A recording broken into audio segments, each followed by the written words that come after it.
Merci David d'être avec nous. Petit moment de Merci à stress du toi. début. Donc on y Exactement. va. On est là pourquoi aujourd'hui? On va parler des optiques, c'est ça? Ouais, un petit peu d'un petit défi que l'on a lancé. Je rouvre le Ça. PowerPoint qui, du coup, suite au démarrage, a zappé. En fait, l'idée de la chose, c'est que je t'ai défié un petit peu, ou on échangeait. Je crois qu'on s'est retrouvé au Nikon Plaza, on parlait des optiques. Tu C'est étais en ça. mode j'achète pas. Puis moi, je t'ai dit tu vas acheter, mais je te lance un défi.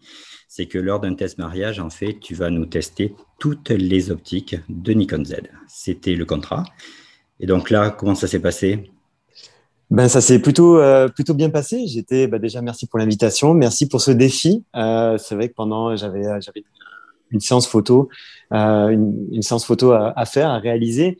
Et c'est vrai que quand on avait discuté de tout ça, est-ce que tu veux tester les optiques? Évidemment que j'ai dit oui.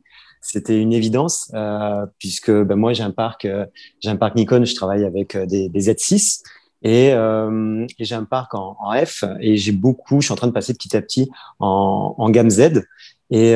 Pour moi, c'était l'opportunité de tester tout ça pour voir si j'allais passer en Z ou pas. D'ailleurs, ça, on en discutera après, hein. Il va falloir que je passe petit à petit en Z. Donc, tel qu'on a organisé cette conférence, en fait, il y a des paramètres techniques pour choisir une optique. Je vais m'en charger. Il y a des paramètres esthétiques d'écriture, c'est toi qui vas t'en charger. Des rentrées de reportage avec une bonne centaine d'images à me partager. C'est ces images que l'on va analyser au fur et à mesure. Et le temps que mon PowerPoint se lance, si, ça y est, c'est parti. Est-ce qu'on regarde juste avant un petit peu ton travail pour te présenter avant de lancer le making-of? Ça paraît très Parfait, logique. super, On fait très ça. bien, Parce très bien. qu'autant nous, on se connaît, mais par contre, tous les utilisateurs Nikon ne te connaissent pas. Et ce que je te propose, en fait, c'est tout simplement de voir un petit peu ton quotidien de photographe, voir un petit peu comment tu travailles d'habitude. Parfait. Je vais alors me présenter, tout simplement. Déjà, bonjour à tous. Pour ceux qui me découvrent, je m'appelle David, David Z, photographeur sur les réseaux sociaux. Je suis photographe de mariage à l'international depuis près de 10 ans.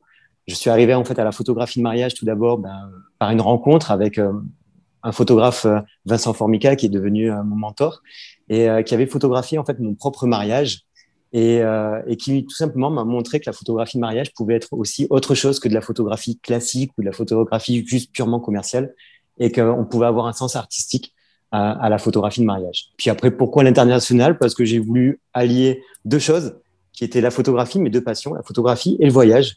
Je voulais en vivre tout simplement. Et je me suis dit, c'était un prétexte, hein, la photographie de mariage. Je me suis dit, pourquoi pas? Pourquoi pas la photographie de mariage? Et donc, là, voilà, on voit quelques-unes de mes images à travers le monde. Donc, que ce soit côté américain, côté, on a vu Santorin, on a vu pas mal de, voilà, l'Australie. On voit bien sur ces images, en fait, que j'ai un style particulier, hein, qui est propre à moi. On aime ou on n'aime pas. Mais j'aime bien m'adapter à tous les styles photographiques qui existent, toutes les techniques.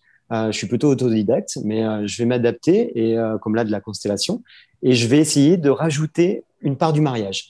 Comme là aussi, par exemple, les alliances, voilà, c'est une photo peut-être un petit peu différente de ce qu'on peut retrouver classiquement dans la photographie de mariage. Super. Et puis, je crois que Voilà. tu donnes aussi des cours à la school.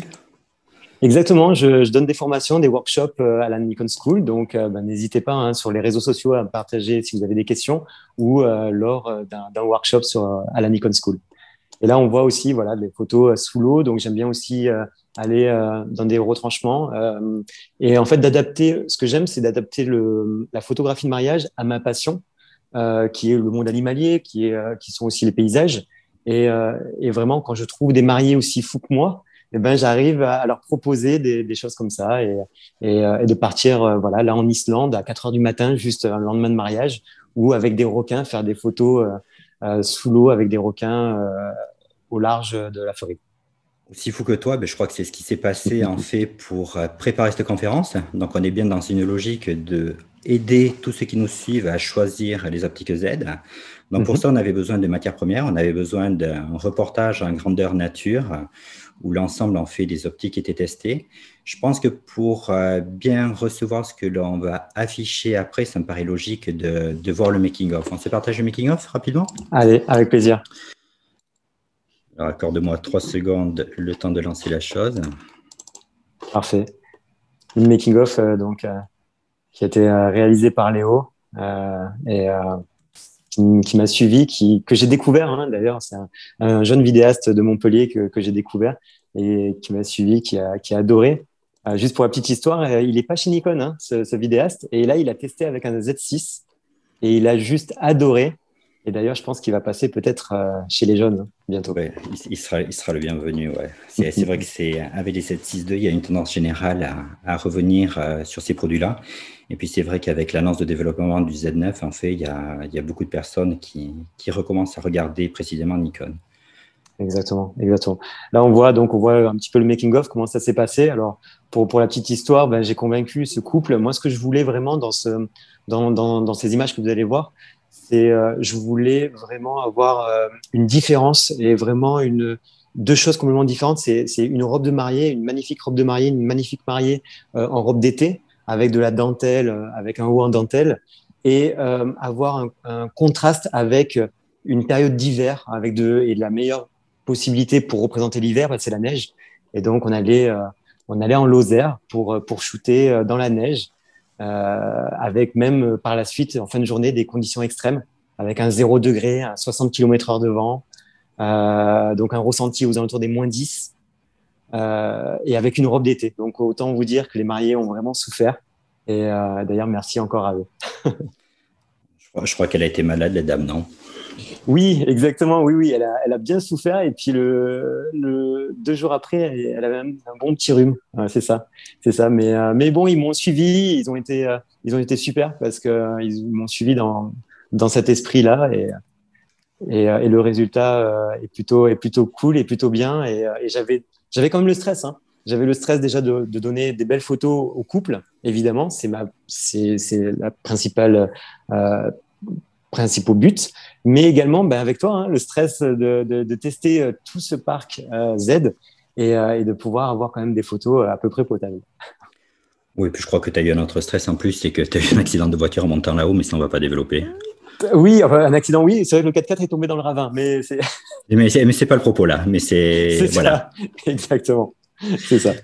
Donc, on avance là-dessus. Du coup, je vais continuer à partager le petit déroulé que l'on s'est fait, le petit guide, en fait. Donc là, pour resituer deux choses, en fait, on est là pour se parler des optiques Z. Donc avant de rentrer dans ta sélection, en fait, la première chose pour laquelle on en parle, c'est qu'en fait, tout simplement, ces optiques ont complètement changé la façon de travailler avec les hybrides de Nikon.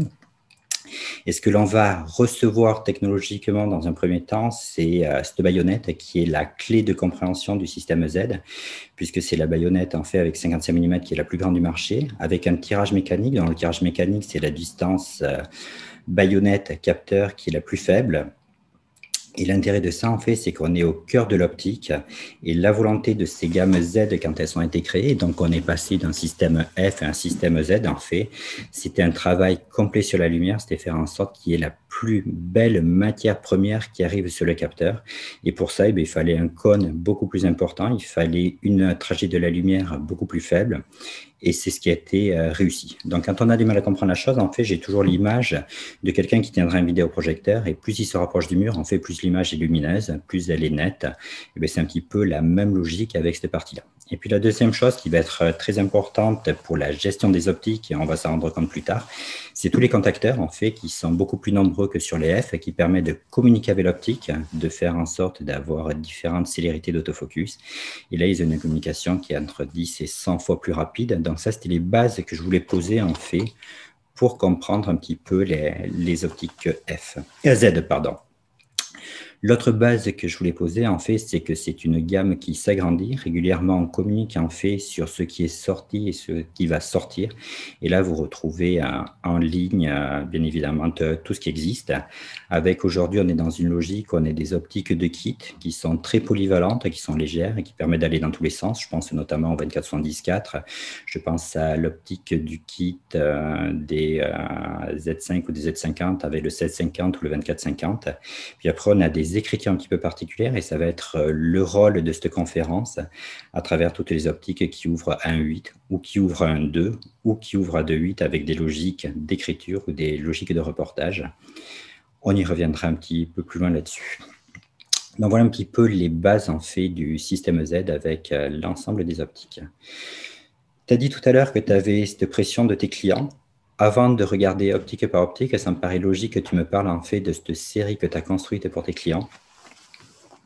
Oui, tout à fait. C'est vrai que le but premier, hein, en tant que photographe, quand on travaille avec des clients, c'est de rendre un résultat et que ça soit satisfaisant. Donc, moi, je vais travailler différemment. Enfin, souvent, je vais travailler avec deux appareils photo et je vais monter un appareil donc avec un grand angle et un appareil avec un zoom, histoire d'avoir vraiment un panel complet sur une même scène, d'avoir un panel complet d'images. Donc, on va travailler voilà sur du grand angle, on va travailler sur des choses beaucoup plus près. Et je vais souvent travailler d'ailleurs d'abord, je vais travailler de loin, donc souvent avec un téléobjectif comme un 70-200, et puis après, je vais me rapprocher.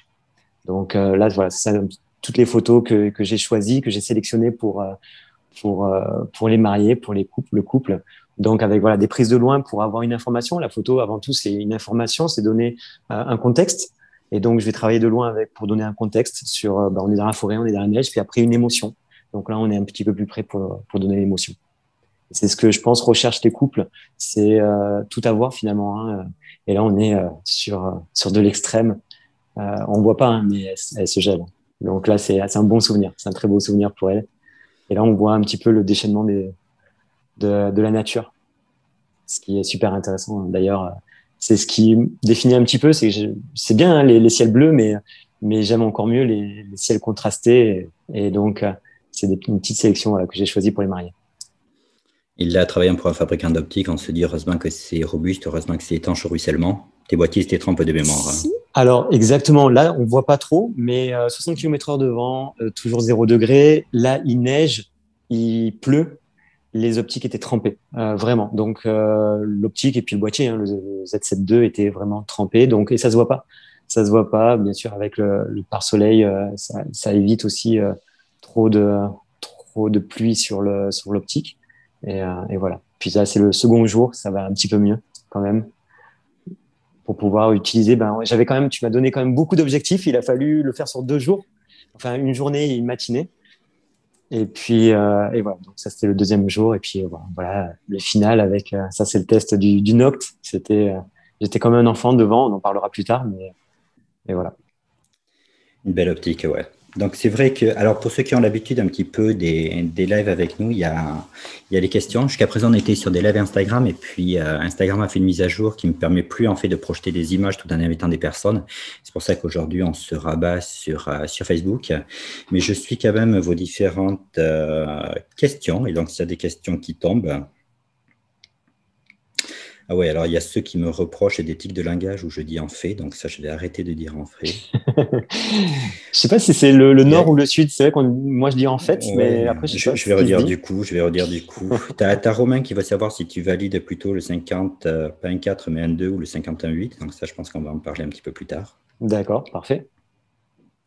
Et puis, non, je vois pas d'autres questions. Donc écoute, je surveille les questions et puis dès qu'il y a une petite accalmie, en fait, je reviens là-dessus. Donc, on est sur une conférence. En fait, on est là pour comprendre comment on choisit une optique, très important. Et c'est vrai que comme tout choix de matériel, hormis le prix, en fait, on a toujours des critères objectifs, des critères un petit peu subjectifs, des choses qui doivent nous correspondre. Donc, ce n'est pas toujours simple.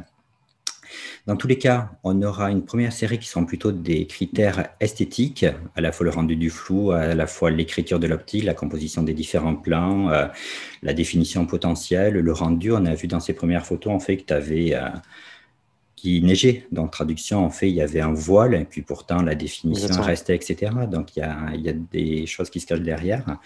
Donc, en fait, le job des critères esthétiques dans cette conférence, c'est le tien. Si tu le partages, on y va là-dessus. Et puis, comme j'ai une petite casquette de marque, en fait, moi, je vais plutôt m'accorder et intervenir de temps en temps sur des reformulations des critères techniques. Parce que, bien évidemment, quand on regarde une optique, quand on regarde une fiche technique, il y a plein de choses qui interviennent. Les plages focales, bien évidemment, avec le fait d'être loin ou de ne pas être loin. C'est possible ou non, mais d'un autre côté, le fait d'être proche avec un grand angle ou d'être proche avec un télé ou loin avec un télé, finalement, on construit nos arrière-plans de façon complètement différente. Pour ceux qui nous suivent là-dessus, je suis filmé avec un 35 et qui est à pleine ouverture. Les distances minimales de mise au point également, qui peuvent avoir de l'importance, puisqu'on le verra dans certaines de tes images, finir une série à travers un petit détail, des fois c'est confortable. Il y a des personnes qui sont très attachées à la fluidité des bagues. Bien important pour ceux qui souhaitent faire de la reprise de points notamment. L'étanchéité, on l'a vu à travers des photos. L'étanchéité, ça a de l'importance également, on l'a vu dans ton reportage. Des éléments forts également, c'est le poids et la discrétion. Donc le poids, oui, quand on est en reportage avec énormément d'images, à un moment donné, on peut se dire, je prends juste un 85 ou un 70-200. C'est clair, c'est pas le même poids, mais c'est toujours des compromis. C'est un petit peu la magie de la photo, c'est tout ce qui est compromis. La discrétion, mais c'est vrai que les optiques Z sont également faites pour de la vidéo et bon, on ne les entend pas, quoi. Les changements de poids, on ne les entend pas, donc ça c'est important. Et puis les technologies embarquées sur lesquelles je reviendrai derrière. Quant à la robustesse, ben, on a deux gammes chez Nikon. Il y a les gammes classiques dans les Z et puis il y a les S-Line avec la lettre S, donc les hauts de gamme, les plus robustes et les plus aboutis. C'est bien évidemment les S-Line. On y va? Parfait, super. 14h30, la première que tu as testée. Alors là, pour resituer un petit peu les règles du jeu, en fait, on s'est dit, bon, chaque fois qu'il y a une optique, David, est-ce que tu peux me sortir un petit peu une phrase qui caractérise cette optique-là? Et là, Exactement, tu m'as dit l'environnement voilà, à l'extrême. à l'extrême, exactement. Je suis pas forcément doué avec les mots, hein. Je préfère être derrière un appareil, mais bon, j'ai dû avoir une petite âme de poète. Non, mais voilà. Donc, l'environnement à l'extrême. Pourquoi? Alors déjà, pour moi, le 14-24, ça fait partie de mes deux optiques préférées. J'attendais beaucoup de cette optique puisque j'ai commencé en F avec justement un 14-24 et je voulais vraiment voir ce que ça pouvait donner en Z. Alors pour moi, l'environnement à l'extrême, c'est parce que justement, on va vraiment avec un 14 mm, on va pouvoir avoir énormément d'informations sur la photo. Et pour moi, c'est vraiment important, surtout en reportage de mariage. Alors là, c'est une séance photo, évidemment. Donc souvent, là, j'ai pris en contre-plongée pour avoir une ligne par rapport aux arbres qui était juste magique. Mais et c'est vrai que même sur un mariage, j'aime avoir énormément d'informations. C'est vraiment un reportage. Et donc avec un 14, avec une distance de 14 ou 24 mm, on va vraiment pouvoir choper vraiment le plus d'informations possible. Donc ça, c'est une optique vraiment que j'affectionne vraiment particulièrement et qui est dans mon sac photo. Ça, c'est mon optique. Voilà. De prédilection. Et c'est vrai que cette photo, j'aime beaucoup parce que l'une des clés quand on travaille comme ça avec ces hyper grand angle, en fait, c'est le premier plan. Et là, tu as divinement réussi à mettre un petit peu cette fuyante à travers la courbe de leur corps et être suffisamment près. Parce que là, tu étais à quelle distance? Tu étais à quelques centimètres, dizaines de Oui, centimètres? j'étais à quelques centimètres, exactement. Là, Ah j'étais à ouais. quelques centimètres, donc c'est vrai que j'étais assez près d'eux et en même temps, j'ai quand même un recul, et j'ai un beau recul, et donc c'est vrai que ça donne une dimension à la photo, un effet un petit peu même en 3D qui est bien sympa, et avec des mariés qui sont vraiment naturellement, voilà, dans le mouvement, ben, et avec le vent, évidemment, ben là, j'avais tout gagné, quoi. Donc, tout ce qui est grand angle, en fait, l'une des clés que tu peux nous apporter, c'est qu'il faut ne pas hésiter à être très, très proche pour composer avec les arrière-plans. C'est ça, pour vraiment avoir une dimension, pour donner une nouvelle dimension à la photo, et c'est vraiment très intéressant. Dans le discours copier-coller là-dessus, le 14-30, Alors qui... 14-30, ouais, le petit frère, c'est le petit ça. frère, ouais, ouais. Il n'a pas la même Alors, ouverture. C'est pas du c'est 2,8, c'est ça, du 4. Il n'a pas le même prix, puisque ça doit être le tiers du prix. c'est ça. Mais je Donc pense que c'est un là, super compromis. C'est un bon compromis. Et moi, cette optique, je la vois surtout quand on part justement sur un reportage de mariage et qu'on a énormément d'optiques dans son sac à dos ou même en rando. C'est une optique qui est assez petite, qui est compacte et qui rend ben, voilà, de magnifiques photos, quoi. Enfin, pour moi, ça fait le job, hein. C'est pour ça que c'est vraiment le petit frère. C'est la même lignée avec un prix évidemment inférieur puisqu'on est sur du 4, mais vraiment. Enfin, j'ai adoré, quoi. J'ai adoré. C'est petit, c'est compact et ça passe partout. En fait, c'est un petit passe-partout. le choix, très souvent, quand on me pose la question entre bon, je prends la version 2.8 ou la version 4, en fait, ma réponse est souvent liée à l'utilisation. Est-ce que c'est une optique qui va être principale ou est-ce que c'est une optique qui va être secondaire? Bah, si c'est une secondaire, le 4 fait très très bien le job. Si c'est par contre une optique qui représente plus de 50% des images, c'est vrai que là, on peut se poser la question de l'efficacité du 2.8, la plus-value du 2.8 étant potentiellement sa robustesse, certes, et puis la triple bague dont on va parler un petit peu plus loin. En tout cas, enfin, moi, je sais que je privilégie le 2.8 évidemment, puisque je travaille beaucoup aussi avec une faible luminosité. Dans les mariages, on travaille souvent en intérieur, dans des masses ou autres. Alors, il y en a qui disent ma et d'autres qui disent masse. Donc, bon, moi, je suis du sud, donc je vais dire masse.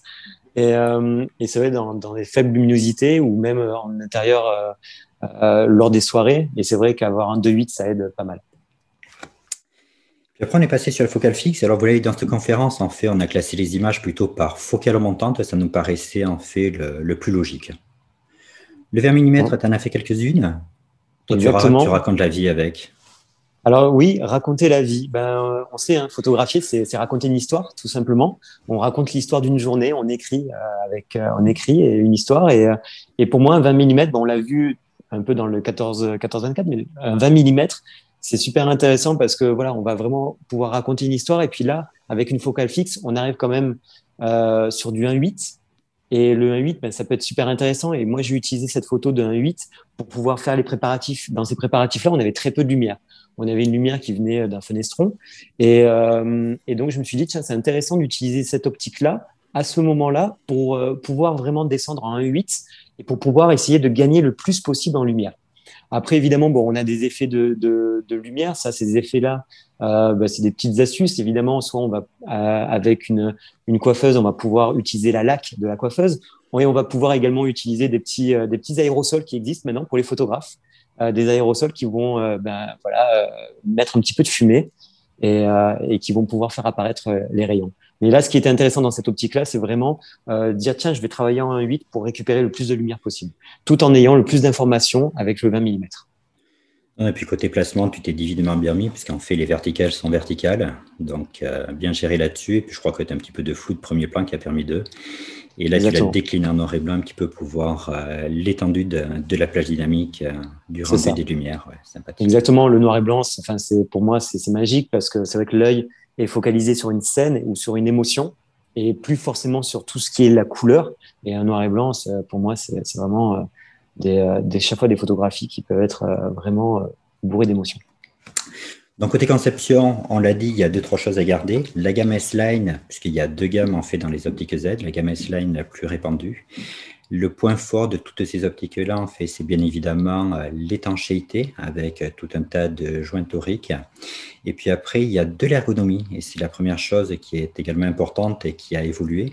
On connaît les boutons classiques. Là, on voit sur l'affichage les touches DISP ou les touches LFN, en fait, qui sont des touches configurables qui nous permettent de faire des mémorisations d'autofocus, des mémorisations de distance.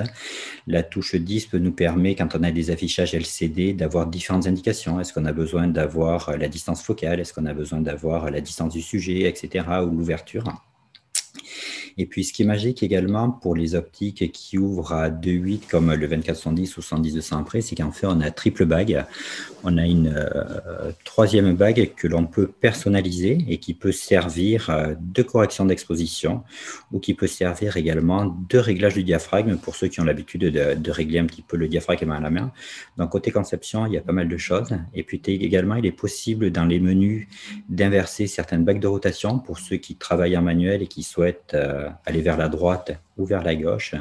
Ce sont également des choses qui reviennent. Voilà, côté conception, je pense que j'oublie pas grand-chose, sachant qu'on parle souvent de stabilisation. En fait, c'est les appareils photo qui sont stabilisés, donc les optiques ne le sont pas, excepté les téléobjectifs comme le 70-200, où lui, ayant la lentille avant beaucoup plus éloignée, en fait, on rajoute une stabilisation optique qui se rajoute à la stabilisation mécanique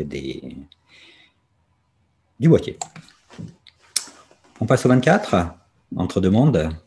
C'est ça, entre deux mondes. Alors pourquoi entre deux mondes? Puisque pour moi, le 24, c'est un objectif qui est assez magique. Alors on est entre deux mondes, c'est-à-dire on est entre le paysage qui est pour moi à l'extrême, comme comme on a vu tout à l'heure, qui est plutôt du 14 mm ou du 20 mm, et le 35 mm qui est pour moi le reporter. Donc là, du 24 mm, on est entre deux et c'est super intéressant, toujours en 1.8. Tout à l'heure, il y avait une question hein, de Romain, il me semble. Moi, je privilégie toujours les grandes ouvertures. Je suis quelqu'un qui travaille tout le temps en grande ouverture. Je trouve ça tellement chouette de pouvoir travailler avec une grande ouverture, que ça soit plus lumineux ou qu'il y ait un décroché avec un arrière-plan plus flou. Donc là, voilà, là, je me suis amusé sur du 24 mm. C'est que j'utilise d'habitude plus du 14-24. Donc bon, là, c'est du 24 mm en fixe. Euh, voilà, là, toujours un 8. J'ai vraiment voulu représenter que les mariés ressortent du décor. On le voit hein, là, les mariés, le couple ressort vraiment du décor et on a derrière un arrière-plan qui est juste merveilleux avec tous ces arbres bien longiligne. Et c'est pour ça que les mariés d'ailleurs sont aussi bien en longiligne. Et je les ai bien placés au milieu pour avoir cette fuite. On voit la fuite qui est juste au-dessus de la lumière. Et pour moi, c'était assez représentatif. Et voilà. Non, et la caractéristique là-dessus, c'est que sur ces gammes-là, de par leur conception, en fait, elles sont toutes bonnes dès la pleine ouverture, quoi. Et c'est ça Exactement, qui est également magique là-dessus. c'est ça. Et toujours pareil, parce qu'on les utilise de loin, on les utilise également de près. Exactement, c'est ça. C'est ce que je disais tout à l'heure. C'est j'aime bien d'abord travailler de loin et après travailler de près. Travailler de loin puis travailler de près, pour moi, c'est le cheminement parfait. C'est-à-dire que je les mets en confiance en travaillant de loin, en ne me mettant pas trop près d'eux, puisqu'il y a des couples. Il faut savoir, ce ne sont pas des professionnels. Et il y a des couples qui peuvent être gênés, hein, qu'il y ait un appareil photo de trop près. Et la plupart du temps, ils n'ont pas l'habitude de séances photo. Là, c'est un magnifique couple et pourtant, ils n'ont pas l'habitude de se faire prendre en photo, hein. Je crois que c'était leur première séance photo.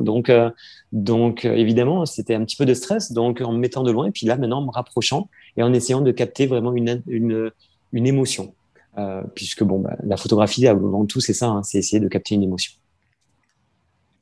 Bon, là, sur cette image également. Et puis Voilà, là, bon, après, évidemment, finir sur le bouquet, un magnifique bouquet de fleurs. C'est des fleurs que un couple peut choisir sur un mariage. Ils choisissent les fleurs, ils choisissent les couleurs. Il faut aussi mettre en avant tous les accessoires. Et là, le bouquet, et puis c'est la avec le en preuve. flou. Et puis c'est Ouais. la preuve que l'on peut travailler au grand angle et puis avoir du flou de profondeur de champ de par ces Exactement. optiques-là, ouais. Ça, c'est magique. Avec un 8, c'est vrai qu'on n'aurait pas pu le faire avec certainement d'autres optiques. Là, avec un 8, c'est ce que je voulais. Je voulais avoir juste une suggestion. On prend en photo les fleurs, mais on a une information derrière qui est ben, le couple de mariés en train de s'embrasser. Dans la stécale focale, le 24. Là, c'était le 24 en 8. Tout à fait. 24, oui. Moi, à tester, j'ai tout testé avec les grandes ouvertures, hein, j'avoue. Non, tu n'as pas tout testé. Le 24-50, tu ne l'avais C'est pas. vrai. Il n'était C'est pas vrai. disponible lors du test. Le 24-50, en fait, c'est une optique de reportage très légère, passe-partout, et qui fait partie du kit de base du Z5, tout simplement. Donc, il y a un très bon rendement. On est passé à polyvalence dans le politiquement correct. Alors C'est oui, ça, 24-70 de alors 8. je vais être franc, je crois qu'en fait le 24-70, alors je dis polyvalence dans le politiquement correct. C'est-à-dire pour moi, le 24-70, c'est l'optique euh, qu'on a toujours dans son sac. En tant que photographe, c'est la polyvalence. On est sur du 24 mm avec, on peut faire du paysage et on va être sur du 70 mm où on va pouvoir faire du portrait. Et pour moi, ça, c'est un peu le 4x4, c'est la polyvalence. On va pouvoir tout faire avec. Et politiquement correct parce qu'on n'est pas dans les extrêmes. On n'est pas dans l'extrême du grand angle, on n'est pas non plus dans le zoom, dans le grand zoom du 200 mm. On est dans le politiquement correct. Après, j'avoue, je vais être franc, c'est une optique que je n'ai pas dans mon sac. Je n'ai Pas jamais utilisé encore. cette Pas optique. encore. Pas encore, parce que c'est vrai qu'elle est plutôt pas mal. Et d'ailleurs, on va le voir sur les photos, je me suis bien amusé avec. Et voilà, ben justement, avec toutes ces photos-là à l'extrême, justement. Alors, c'est politiquement correct, mais j'essaie de le travailler sur l'extrême de la séance photo. Donc là, avec des prises de haut. Euh, C'est vrai que essayer c'est de. avant tout une optique de reportage, en fait. C'est le genre d'optique qu'on a besoin quand on a besoin d'être très rapide, parce qu'étant plus grosse, elle a un moteur aussi qui va très très vite. Et quand on est dans des types de sujets où on alterne grand angle, téléobjectif, dans du 24 au 70 sur des temps très courts, parce que tout simplement on est dans une logique de filmage et qu'entre deux photos 24 au 70, il se passe quelques fractions de seconde, ouais, elle a toute sa plus-value. Alors, ben voilà, moi là, sur ces photos-là, on voit aussi, pourquoi j'ai choisi cette optique, parce que justement, c'est cette polyvalence qui m'avait intéressé. C'est que là, on était en fin de journée. Il faut savoir, donc, comme je vous ai déjà dit, c'est qu'on est sur du 0 degré, la mariée est frigorifiée. Là, elle en a marre. Son nez est presque bleu.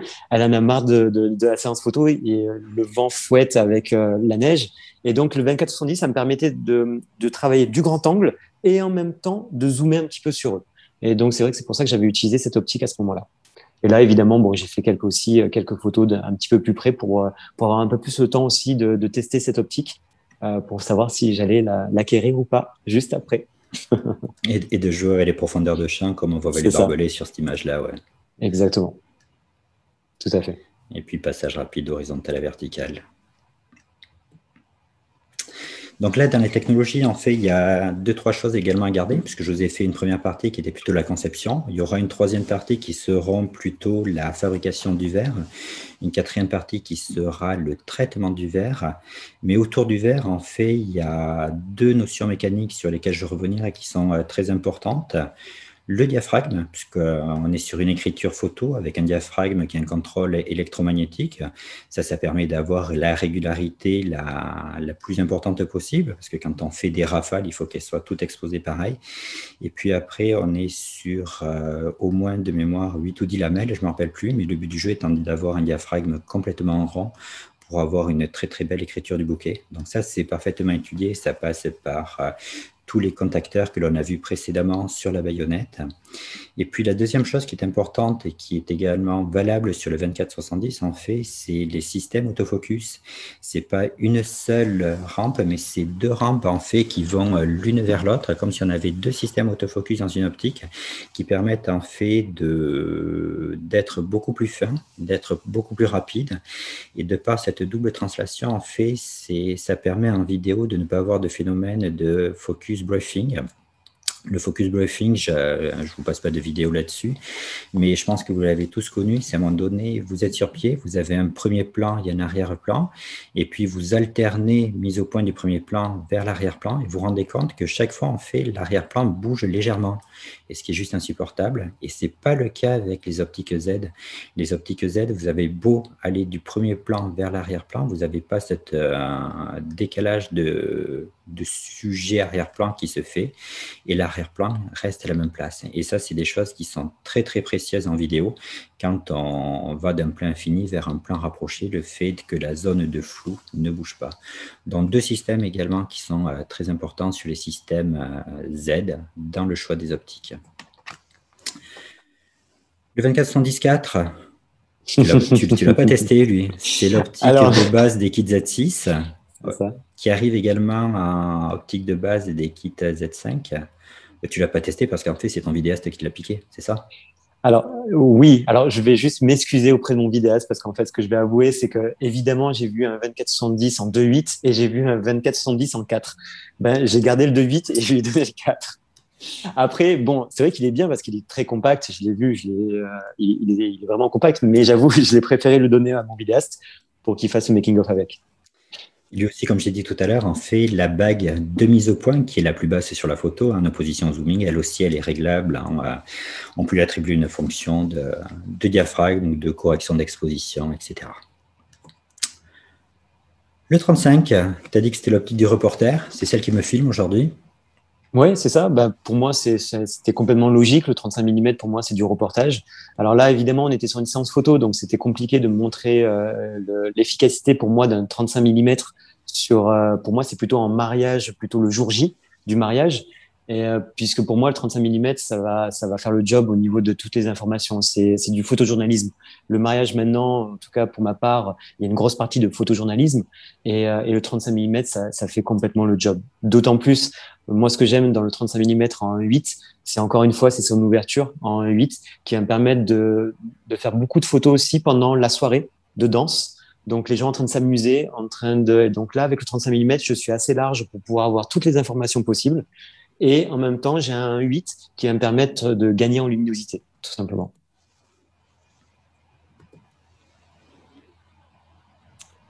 Ah, je me suis gaufré de visuel là-dessus. C'était le 50. Je me suis gaufré de visuel, c'était le 50. D'accord, non, mais bah, écoute, c'est pas grave. Le 50 mm, alors, parce qu'il y avait deux 50 mm. Là, c'est le 50 mm en 1.8. Ouais. Utilisé pendant le making-of. Majoritairement, mais tu as sorti 2-3 photos avec, je crois. C'était ces 2-3 photos-là, ouais. Mais qui étaient utilisées par le vidéaste. C'est ça. En fait, le 50 mm, évidemment, bah, comme d'hab, hein, j'ai fait un petit peu... j'ai pas été cool là-dessus. Il y avait un 50 mm en 1.8 et un 50 mm en 1.2. Alors, encore une fois, j'ai gardé le 1.2 pour moi et j'ai passé le 50 mm en 1.8. J'ai dit que ça suffirait. Mais le deuxième jour, j'ai quand même utilisé le 50 mm en 1.8 pour pouvoir en fait voir ce qu'il pouvait donner. Et donc le 50 mm en 8, bon ben pareil, ça fait le job là, un coup en flou, un coup en net. La photographie de mariage, c'est pas forcément les mariés en net aussi, hein, on peut avoir des mariés en flou. Là, ce que je voulais vraiment dans le côté artistique de ces photos-là, c'est que j'ai adoré en fait ces petites branches qui me faisaient penser à des liens en fait qui attrapaient un peu les mariés. Donc c'est soit ça peut avoir une double représentation pour moi. Et c'était important aussi de le faire en 35 mm ou en 50 mm. J'ai un peu utilisé toutes les optiques pour ça. parce que ces liens-là, pour moi, c'était soit les liens d'une nouvelle construction, une nouvelle famille qui allait se créer grâce au mariage, ou au contraire, il y a quelques photos, je crois précédemment, des photos où on voit les liens qui accrochent un peu la mariée, et donc c'est peut-être aussi les liens de sa famille, oui, voilà, sa famille d'origine, et qui essaye encore d'agripper un petit peu ou qui la laisse partir peut-être plutôt vers son futur mari. Voilà. J'essaie d'être poète quelquefois. Oh non, mais tu arrives bien, tu arrives bien. Je prends une leçon là-dessus. Donc voilà un petit peu la série aux 50. Et puis après, il y a le 52. Peut-être avant le 52, on va peut-être parcourir, savoir s'il y a deux, trois questions qui arrivent. Bien sûr. Alors, les questions sur l'avenir, les projections, etc., ça, je ne sais pas y répondre. Si, il y a Amélie qui te demande si tu es plutôt RAW ou JPEG, ou les deux. Ah, RAW, complètement RAW. J'avoue, moi, j'utilise du RAW. Maintenant, en plus, on a des cartes mémoire, même, on a même un double slot sur le Z7 II où on va pouvoir vraiment Faire les prendre deux. vraiment le plus d'informations, exactement, faire les deux même, avec du JPEG et du RAW. Maintenant, moi, je vais travailler en RAW. Comme ça, je vais avoir le plus d'informations possible pour la post-production, tout simplement, pour pas C'est abîmer logique. la photo, ce qui est logique. Je continue une question. Il y a Christophe qui veut la conclusion avant la conclusion, qui veut savoir quelle a été ton optique préférée, si tu as préféré travailler en focal fixe ou en zoom. Eh ben, il va falloir juste attendre la fin du live. Moi, j'aime les deux. À l'origine, je suis un photographe qui a commencé avec du zoom, puisque je trouvais ça beaucoup plus pratique, hein, tout simplement, hein, de pouvoir jongler avec déjà deux appareils photo, deux optiques. Et si c'est du zoom, ben, j'ai vraiment une plage qui est énorme. Mais j'ai appris aussi à utiliser du fixe, notamment grâce aux grandes ouvertures. Le fixe a souvent de plus grandes ouvertures et ça, c'est un avantage énorme. Et donc maintenant, j'utilise beaucoup plus de fixe qu'avant. Alors, il y a Laurent qui nous demande pourquoi on parle toujours de Z. Est-ce que les réflexes sont terminés? Non, les réflexes sont pas terminés. En 2020, on en a sorti deux. On a sorti le 780 et puis on a sorti également le D6. Ça continue. Donc, s'il veut acheter un 6, un F4, il n'y a pas de souci puisque c'est sa question. L'idée de parler des Z, en fait, c'est parce qu'il y a des nouvelles histoires à raconter qui sont importantes. Et puis, la conception photo-vidéo fait que ce sont des produits qui deviennent très, très polyvalents et beaucoup plus faciles à utiliser de par le viseur un petit peu hybride qui intervient derrière. On me demande à quand un 35-1.2, aucune idée. Savoir, David, si tu as préféré le Z6 II ou le Z7 II dans ton shoot? Alors Z6 II ou Z7 II, bonne question. J'aime les deux. J'aime les deux. Pourquoi? Parce que en fait, le Z7, ce que j'ai retrouvé évidemment, c'est la qualité de la définition. La définition, là, on est sur du combien de millions de pixels? Je sais plus, de 45. 45. Et c'est vrai que la définition, on peut zoomer sur la photo, et notamment sur les mariés, et on a une définition qui est parfaite. Moi, ce que j'aime aussi sur le Z6 et le Z6 II, c'est la polyvalence photo, vidéo et la montée en ISO, qui est vraiment formidable. Et pour moi, en tant que photographe de mariage, pourquoi je suis passé sur des gammes Z? Tout simplement parce que déjà, c'était petit, c'était compact, et j'avais des D5 avant qui sont très bien, mais je voulais avoir quelque chose de plus petit, plus compact. Peut-être que je deviens vieux, c'est peut-être pour ça. Mais et puis la qualité optique a été Bienvenue au formidable. club. Qualité optique vraiment formidable. Je me suis vraiment retrouvé là-dedans. Également un mode silencieux qui est juste idéal pour le mariage. Quand on est en cérémonie, on n'a pas envie d'entendre des clac, clac, clac, clac pendant les discours, et surtout quand on est très près de la scène, à ce moment-là, avec un mode silencieux, c'était juste parfait. Donc, moi, j'ai utilisé ces Z pour ça. Et bon, actuellement, en tout cas, je suis en Z6. Et là, j'avoue que je pense que je sais pas. J'hésite entre le Z6 II et Z7 II, donc il faudra voir par la suite, mais les deux sont parfaits. Après, les dernières questions qui reviennent, c'est vrai qu'il y a pas mal de choix entre l'hybride, le réflexe, etc. Nikon continue à faire les deux. Et c'est vrai que pour tous ceux d'entre vous qui ont un grand parc d'optiques F, il ne faut pas oublier qu'il y a la bague FTZ et qui permet de travailler avec ces optiques-là sur les Z. Donc, je crois que j'ai fait à peu près le tour des questions du moment. Je continue à surveiller. On Parfait, continue? super. On y Allez. va sur le Sur le 52? 50 en 1.2, ben voilà, c'était l'optique que moi j'ai utilisée. Ce que je voulais, voilà, c'est utiliser ce 1.2 en fait, ce 1.2 qui me faisait rêver. Et donc, travailler en 1.2, c'est juste magnifique. Donc là, vraiment pour avoir un gros décroché, on le voit, hein, puis avec ces arbres, avec encore cette partie longiligne, et puis ce couloir. C'est ce que je voulais vraiment, un couloir comme ça, et avoir des mariés vraiment qui sortent du plan. Et donc, c'est pour ça que j'ai vraiment utilisé ce 50 mm en 1.2. Et comme d'hab, ben, on le voit encore sur les photos, je travaille de loin et après, je me rapproche petit à petit. Que ce soit avec toutes les optiques, c'est toujours la même mécanique. Donc voilà, on travaille de loin, on donne toutes les informations de la photo et le contexte, puisque moi, on m'a toujours appris qu'une photo, elle devait parler, elle devait dire qui, comment, quoi, pourquoi, où. Et donc, voilà, donc je travaille de loin, je fais voir pourquoi et comment et où. Et puis là, maintenant, je donne mes émotions plutôt, je fais plutôt place aux émotions, à tout ce qui va se passer. Avec bien sûr un point de netteté sur les yeux, évidemment, et sur le regard de la mariée qui est plongé dans ses pensées. Dans cette image, vous êtes tous, je pense, sur des téléphones en train de regarder, mais c'est vrai que la réalité d'avoir la zone de netteté juste sur le visage et d'avoir les bras et puis le bruit de fleurs dans le flou, c'est une écriture très photographique et bravo. Enfin, pour moi, c'est ce qui est le principal atout de travailler en grande ouverture, c'est que en fait, quand on regarde une image, enfin, c'est ce on m'avait dit, c'est que l'œil doit avoir un cheminement. Et c'est pour ça qu'on a aussi des angles, on a aussi des points de fuite et ainsi de suite. On a un cheminement et puis ben, on part de suite. On a le regard qui est fixé sur le net, qui est les yeux, et puis après on va découvrir la photo.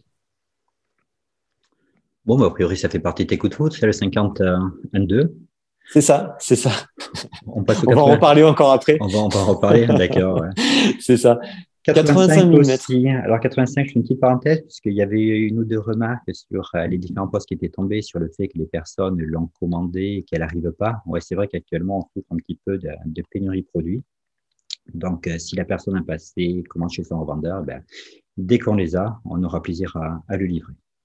Bon, en tout cas, moi j'en ai un. Voilà, il est là, il est monté. Moi aussi, j'en ai un derrière, je ne sais pas si ça se voit, c'est pas grave. Ah, ouais. Alors, 85 mm, je dis, je sais même plus ce que j'ai dit, ce que je t'ai dit comme nom du 85 mm. Ah, tu veux la Du maxime des portrait. débuts? Voilà, du portrait simplement. Ben oui, pour moi, le 85 mm, ça fait le job. Le 50 mm, pour moi, c'est du portrait, évidemment, mais ça donne un peu plus d'informations. Alors là, ce que je vais dire, c'est complètement contradictoire. C'est que pour moi, le 85 mm, pardon, c'est plutôt du zoom sur, vraiment du portrait proprement dit. Mais évidemment, vu que je fais rien comme ce que je dis, en fait, voilà, là, je l'ai utilisé plutôt en mode plan large. Mais après, je crois que je l'ai utilisé aussi en mode zoom, enfin en mode vraiment beaucoup plus près et puis en mode portrait. Mais pour moi, le 85 mm, pourquoi du portrait simplement? Parce que pour moi, c'est une optique qui est facile à utiliser et pour tous les photographes et surtout dans le mariage qui veulent faire juste du portrait, un joli portrait de la mariée. Le 85 mm, ça fait le job et surtout avec encore une fois avec des belles ouvertures. En fait, le 51.8 et le 85.1.8 dont on vient de parler, si on avait réellement voulu montrer leur supériorité, on aurait plutôt fait des photos en intérieur, où j'imagine bien dans ton mariage, en fait, c'est les desserts, tout le monde est dedans, il n'y a que des éclairages artificiels, c'est pas très bien éclairé, il y a des points lumineux partout. En fait, ces optiques-là, elles font leur différence dans ces ambiances-là, quoi. Des ambiances Exactement. d'intérieur avec des lumières très ponctuelles et qui sont très mélangées, c'est là qu'elles amplifient tout et c'est là que l'on voit leur supériorité. Donc, C'est ça, Roland, tu as tout dit. C'est que pour moi, le 85 mm, exactement là où je l'utilise le plus, c'est pendant les préparatifs de la mariée. Quand la mariée est prête, elle est en intérieur, elle est près d'une lumière, près d'une source de lumière naturelle ou artificielle, comme la fenêtre. Et là, je vais vraiment faire des jolis portraits d'elle, avec un beau décroché, tout ça. Et donc, c'est vrai que c'est plutôt sympa. Donc, le 85 mm, exactement. Je l'utilise vraiment surtout en intérieur. Voilà, le 85 mm, on peut aussi l'utiliser. Donc, voilà, juste une mariée. ouais, La là, pauvre. tu me la joues Là, artiste, là. c'est Elle ça, souffre, j'essaye. elle souffre. J'essaye. Là, elle souffre, c'est en fin de journée. On voit d'ailleurs, bon, bah, avec une magnifique robe, j'en parlerai après, de Sarah Dacli. Cette robe-là, si on voit bien, en fait, le haut est transparent, puisque c'est que de la dentelle. Et donc, il faut vraiment, vraiment, ben, je pense que, je sais pas si elle va le refaire, hein. J'avoue, je pense que, je crois qu'elle m'a dit la prochaine fois, ce sera en été. On fera une séance photo en été, puis en hiver. Donc, je pense que ça lui a servi. Dans tous les cas, on la remercie. Après, il y a une autre optique que tu n'as pas testée parce que là, elle n'était pas disponible. Là, c'est ma faute, en fait. Elle était ailleurs, ce qui est le 24-200 qui ouvre à 4.6.3. Donc ça, c'est une super optique de reportage, en fait. C'est l'optique qu'ont toutes les personnes qui voyagent et qui veulent voyager léger. C'est l'optique de tous les filmeurs. C'est L'optique également d'un reporter que je ne citerai pas pour un grand quotidien de sport qui, quand il est sur une moto, en fait, il a plaisir à utiliser les optiques comme ça parce que très rapidement, il fait un plan large, un plan serré. Donc ça, c'est l'optique du reportage pour quand on veut être léger et rapide. Dans 24-200, qui est un très très bon compromis et qui a encore de la qualité des optiques Z. Alors quand on parle de ces qualités, en fait, je vous ai parlé tout à l'heure de l'ergonomie des optiques à travers les boutons, les bagues. Je vous ai parlé également de toute la partie conception avec les diaphragmes parfaitement ronds, avec le double autofocus. Il y a la conception, et sur la conception, il y a deux choses à garder, qui sont tout ce qui est lentilles asphériques, en fait, qui ont des courbures un petit peu particulières pour que tout ce qui est lumière qui passe par les angles arrive bien. Et c'est ce qui permet, en fait, d'alléger énormément les optiques. Donc, si elles ne sont pas volumineuses par rapport à leurs caractéristiques, ça vient un petit peu de ce design des optiques, des lentilles asphériques, un petit peu en chapeau de Napoléon, si je puis dire, pour que les rayons qui convergent par le centre, en fait, ne soient pas traités de la même façon que les rayons qui passe sur les angles. Donc ça, c'est la première technologie qui est très forte.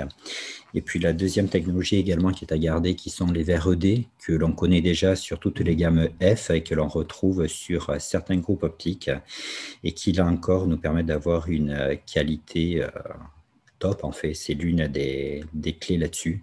Et quand on parlait tout à l'heure des optiques 1.8 qui avaient un très bon rendement en intérieur, le 51.8 et puis le 85.1.8, ça vient notamment de la qualité de ces deux verres asphériques et ED derrière. Tu as travaillé également au 70-200, générateur d'émotions. C'est ça. Alors, le 70-200, pour moi, c'est mon optique préférée. Voilà, donc j'en ai deux, hein, comme je disais tout à l'heure, 70-200 et un grand angle, le 14-24. Donc 70-200, pour moi, générateur d'émotion. Pourquoi? Parce que pour moi, une image, et puis y a d'autres photographes qui en parlent aussi, une image, ça doit générer de l'émotion, quelle qu'elle soit positive ou négative, ça doit générer une émotion. C'est très important. Et le 70-200, pour moi, ça me permet d'être loin, de photographier une scène de loin, mais en même temps d'être vraiment, d'avoir un focus vraiment sur une émotion, sur un point particulier. Et pour moi, le 70-200, c'est je ne ferai jamais de mariage sans mon 70-200. Ça, c'est sûr. Et pour une séance photo, ben, ça, c'est pareil. C'est-à-dire que là, je vais vraiment travailler de loin, je vais les laisser vivre, je vais les mettre en confiance. Et dès que les mariés sont en confiance, après, je vais pouvoir m'approcher. Donc là, on a vu hein, tout à l'heure, je l'ai aussi testé, bien sûr, avec une faible luminosité en intérieur pendant les préparatifs, avec un grain qui est juste merveilleux quand on voit la poudre de la maquilleuse sur la mariée, c'est juste formidable. Et puis après, voilà, pour moi, ça fait le job. 70-200, pour moi, c'est là en noir et blanc, d'autant plus, c'est que ben voilà, on a l'œil qui est focus sur les mariés. Et pour moi, elle donne une émotion particulière, voilà. Et, euh, et c'est pour ça, générateur d'émotions. Bon, ben classe. Autre chose à rajouter sur 70-200? 70-200, non, rien à rajouter. Pour moi, ça fait partie de mon identité photographique. Donc, non, 70-200, c'est. Bah, a priori, tu as Florian qui confirme que c'est le best. C'est vrai que c'est une optique où quand elle est sortie avec du retard, on a eu du mal à la livrer. Et puis maintenant, on commence à la trouver un petit peu en stock. Donc, ouais, à connaître. Donc là-dessus, on a vu la qualité du verre, les verres ED, on a vu la conception, etc. Les dernières choses à retenir également quand on veut choisir une optique, en plus de la focale, en fait, c'est les traitements du verre. Et les traitements du verre, en fait, on en a trois à connaître, le nanocristal, l'arnéo et le fluor. Et nanocristal et arnéo, en fait, c'est des traitements qui interviennent sur la surface des lentilles, où le but du jeu, en fait, c'est de faire en sorte qu'il y ait un maximum de transmission des rayons lumineux et qu'ils ne réfléchissent pas. Et c'est ce que vous montre un petit peu le visuel en matière de rebond de la lumière, sachant qu'une optique, il n'y a pas une lentille comme dans mon dessin, mais il y a des groupes de lentilles. Et si à chaque groupe, on a une perdition, mais finalement, on a une grosse perdition en arrivée sur le capteur. Donc, le rôle du traitement nanocristal, comme le traitement arnéo derrière, c'est cette capacité à faire en sorte que les rayons lumineux en fait soient transmis au maximum. Et toujours pareil, comme on a des rayons lumineux qui arrivent droit et qu'il y a des rayons lumineux qui arrivent en biais, mais finalement, les traitements ne sont pas parfaitement identiques, d'où la complémentarité de ces deux traitements. L'autre chose également qui est très importante, c'est de faire en sorte que, quelles que soient les longueurs d'onde, quelle que soit la couleur qui passe, du bleu, du vert, du rouge, en fait, toutes les longueurs d'onde soient transmises totalement et pas partiellement. Puisqu'on pourrait avoir, sans ce type de traitement, des petites franges colorées qui arrivent ou des choses comme ça, de par certaines longueurs d'onde qui ne passent pas. Et puis le dernier traitement qui est également important du verre, c'est le fluor. Donc lui, on l'a plutôt sur la lentille avant. C'est de faire en sorte que quand c'est un petit peu sale, finalement, ça ne se voit pas, quoi. Quand il y a des petites gouttelettes d'eau, des petites gouttelettes de graisse, faire en sorte que qu'elle soit minimisée par rapport à l'importance qu'elle pourrait avoir sur l'image. C'est vrai que sur ce coup-là, je m'exprime mal, mais j'espère que vous avez compris. Dans tous les cas, c'est un traitement de surface qui fait en sorte que les lentilles restent propres. Je pense que présenté comme ça passe mieux. Et puis le best, donc lui, le 58. Hallucinant. Oui, alors je me suis posé la question tout au début. Quand je l'ai reçu, j'étais comme un gamin, hein, puisque s'imaginer qu'on puisse travailler avec une focale de 0,95, c'était juste hallucinant. Et donc, quand je l'ai ouvert, j'étais excité et en même temps stressé parce que je me suis dit, mais qu'est-ce que je vais pouvoir faire avec ça? Et puis, en fait, finalement, oui, je l'ai utilisé sur deux manières différentes. De une, bon, ça, c'était mon premier test, hein, c'est quand je l'ai ouvert avec une mise au point manuelle.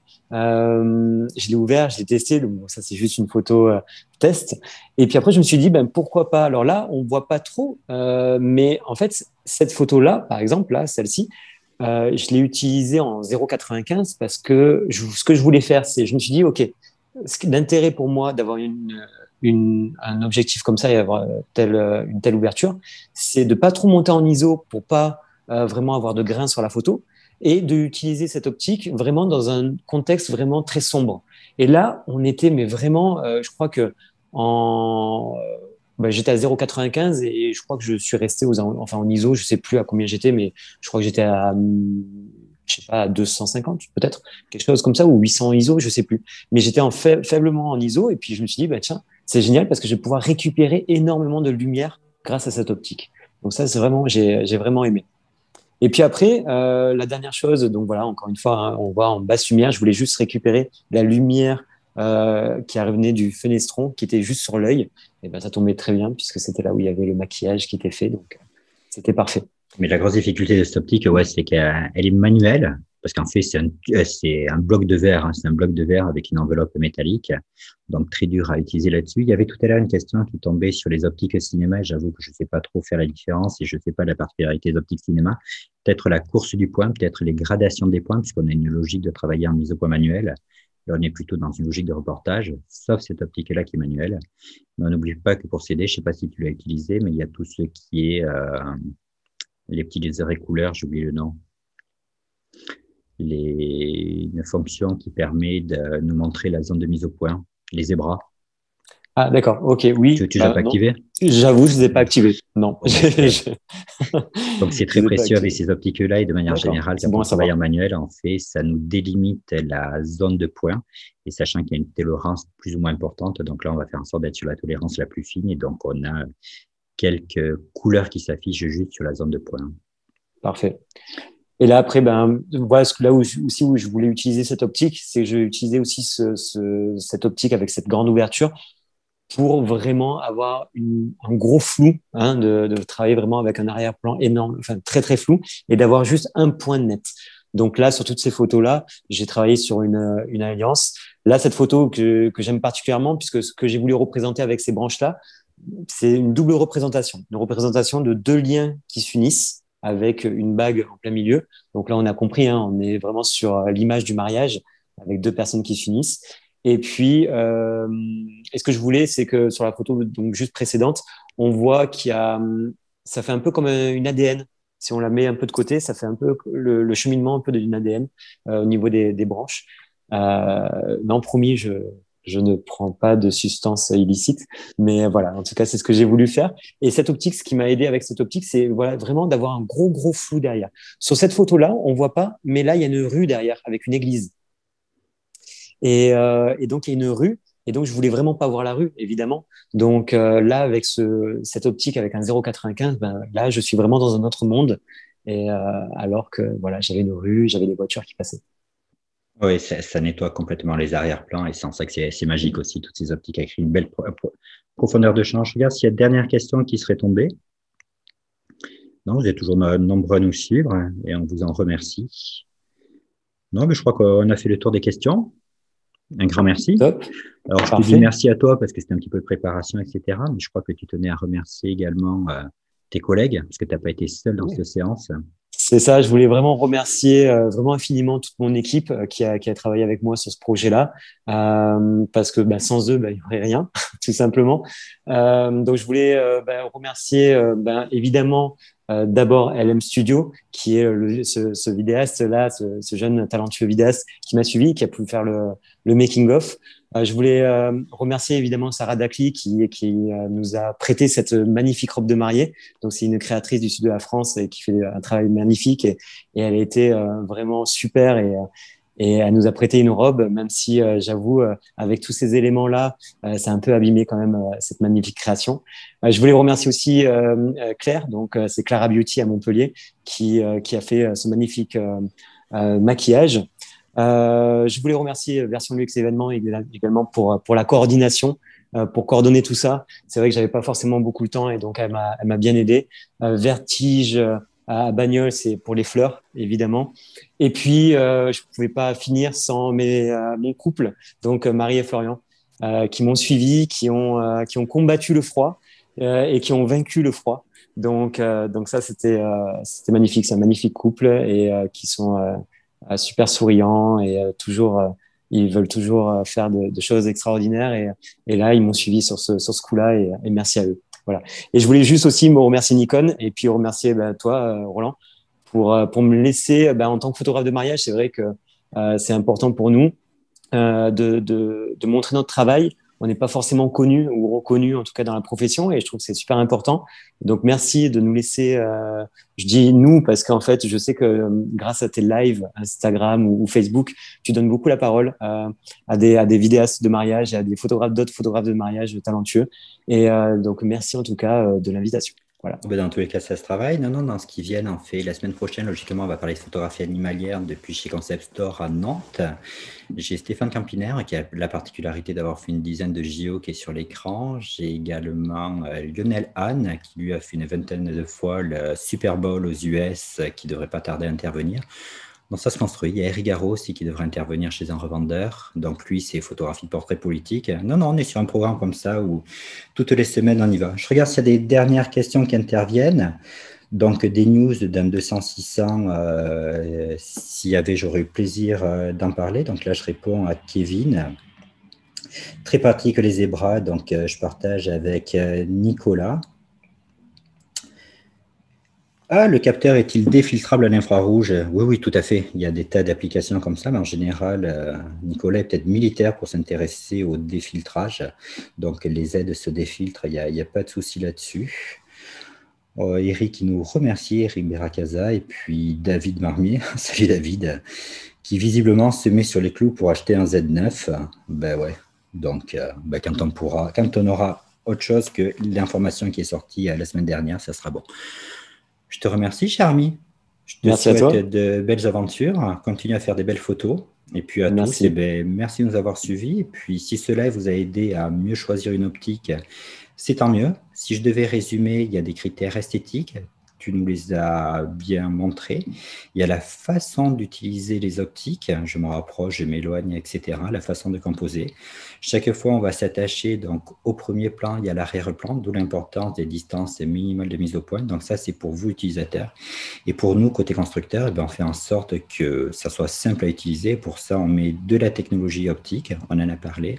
On met du traitement du verre et tout autour, on met de la mécanique pour faire en sorte que les transitions de points soient très fluides parce qu'on peut vouloir travailler rapidement parce qu'on est reporter, très lentement parce qu'on fait des transitions vidéo. Dans tous les cas, les produits sont très modulables là-dessus. Bonne photo à tous. À très bientôt. Salut. Merci David. Merci à toi.